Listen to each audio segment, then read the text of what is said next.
Centurions were one of the most famous types of soldiers throughout the Roman period. They were officers who controlled a century or centura, originally a group of 100 men, but later made into a standard unit for 80 men. Some experts suggest that a further 20 men would be included in a centura, but they were mercenaries, so they aren't officially counted in the centura. First, the centurion wears his tunica, which features decorative stripes called clavii. These decorative tunics are often associated with officers in the Roman military. The leather boots are a reconstruction of a find from Vindolanda, which are dated to around the 1st century AD. Brass greaves protected the legs, and this type of greave had been in use for several centuries throughout the antiquity. Additional protection was required for a centurion, as they usually wouldn't be carrying a shield. It is believed that some greaves were likely lined with either leather or sheep wool to offer a level of comfort to the wearer. The leather subamalus provides a layer of padding before the armour is worn. The material and decorative sleeves show a level of affluence.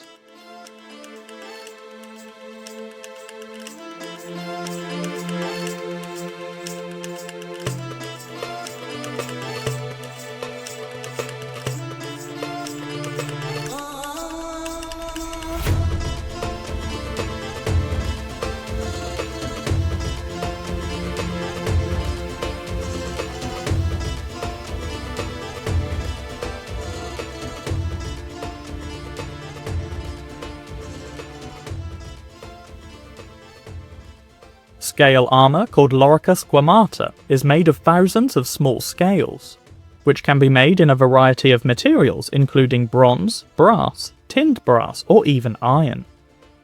This example is made of bronze. Higher-ranking soldiers like officers and cavalry, or equites, preferred the lorica squamata. One reason for this is that officers often wore a collection of military rewards and emblems of achievement, so the lorica squamata was less likely to interfere with the wearing of these trinkets, as opposed to the lorica segmentata.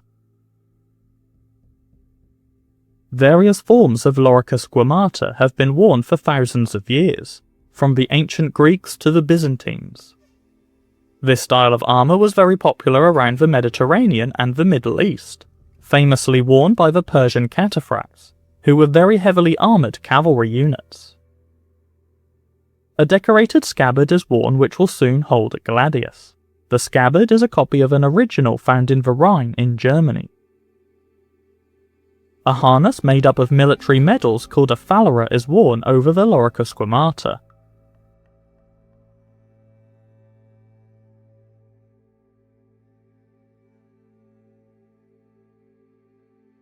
This clearly shows the proud military victories by the centurion, with each emblem being offered to officers, similar to how military medals are awarded today. The officer wears a beltius and cingulum, which holds a dagger called a pugio in a decorated scabbard. The cingulum does not provide protection, but instead it is another item to show off the soldier's status, being decorated in ornate rivets.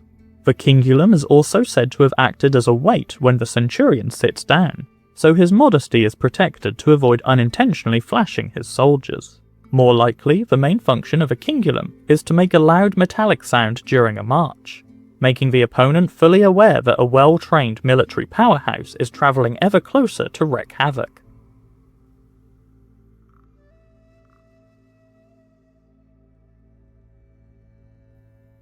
A pair of tinned brass torques are worn around the neck, designed to hang down on the chest in front of other military medals.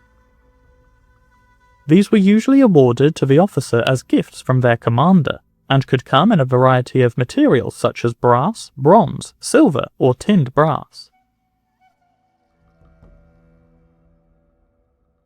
The gladius is a reconstruction of the Mainz style, found in Germany, and is typically of an early-era Roman sword, being slightly broader than the later Pompey style. The gladius was designed primarily as a thrusting weapon, with the broad shape of the blade being made specifically to open up a large deep wound in an opponent, maximizing the chance of them bleeding out. But the gladius is also a powerful cleaving weapon, with the broadness of the blade also acting as a butcher's knife to easily hack through flesh and bone. A helmet, named the gallia, is worn to protect the head. This version of helmet is called the Gallic Type F, and is based on a find from the Centurion in France. It features a transverse crest which helps the other soldiers on the battlefield identify him as a Centurion. The crest can be made of horsehair or feathers. Unfortunately, we do not know the exact colours which were used, but blue, red, yellow and white were most likely.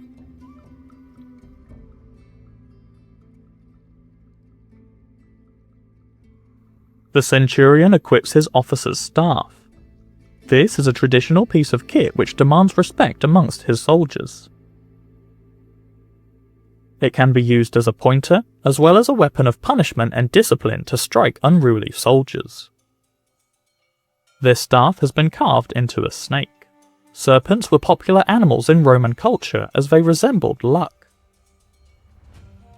Although centurions didn't typically wear shields, this display shows how the armour moves during combat and how flexible it is. Centurions were held personally responsible for training and maintaining their sentries, and as such they were paid significantly more than the standard soldier.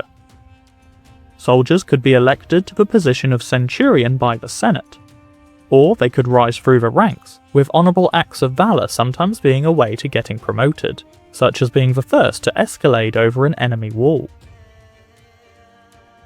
Unlike other soldiers, centurions carried their sword on their opposite side, meaning that they would cross-draw in battle. It is unlikely that they would have engaged in melee combat if they could avoid it, as they would be prioritising their time in commanding their soldiers to ensure they remained a cohesive unit. I would like to give a massive thank you to the Longthorpe Legion Roman Reenactment Group who helped make this video possible. Please support them by following their social media in the description below, and be sure to attend their incredibly authentic living history events to help keep this wonderful hobby of historical reenactment thriving in British culture for generations to come.